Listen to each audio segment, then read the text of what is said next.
Here's a look at Lakela's mint, and we're catching it in flower.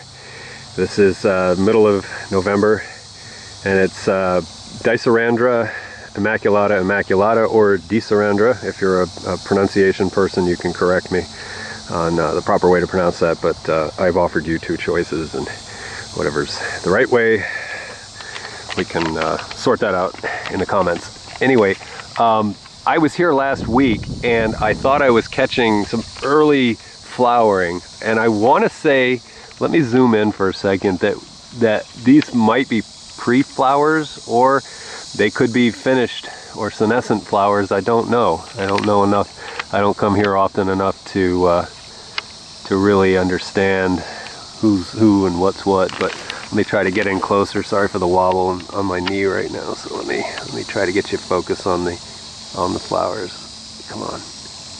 I hope that's focusing for you. Let me back out just a bit. Anyway, this it's an endemic to this part of Florida, and it's an obligate of a kind of a scrub sand environment. I'm going to go ahead and post a few articles and a few pieces that from the internet in the description field that you can read about and get some more of the details on it. As a follow-up or amendment to the first video that you just saw, I'm back in close to the middle of November. I think it's like the 10th or I think it's the 11th. And we're seeing a lot of pre-flowering now, and then there are some open flowers. And I don't know if I can zoom without losing.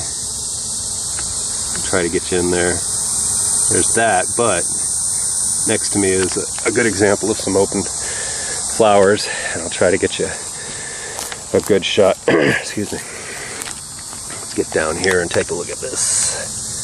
Make sure I'm getting that in the shot. Okay, let's try this.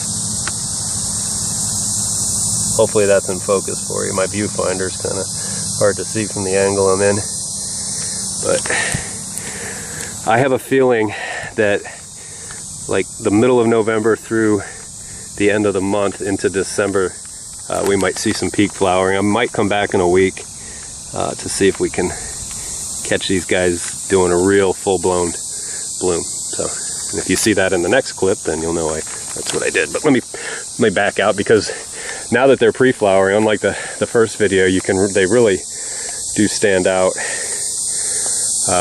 And you can see the conservationists and the researchers are kind of doing their thing with the flags, but it's throughout this particular location. And I think I said this in the first video, I've got a video in my archive that I came out with some people a few years ago, and we cleared out some of the junk plants that were in here, the invasive. So anyway, I may do a separate video of the full-blown flowering of the Lakela's mint.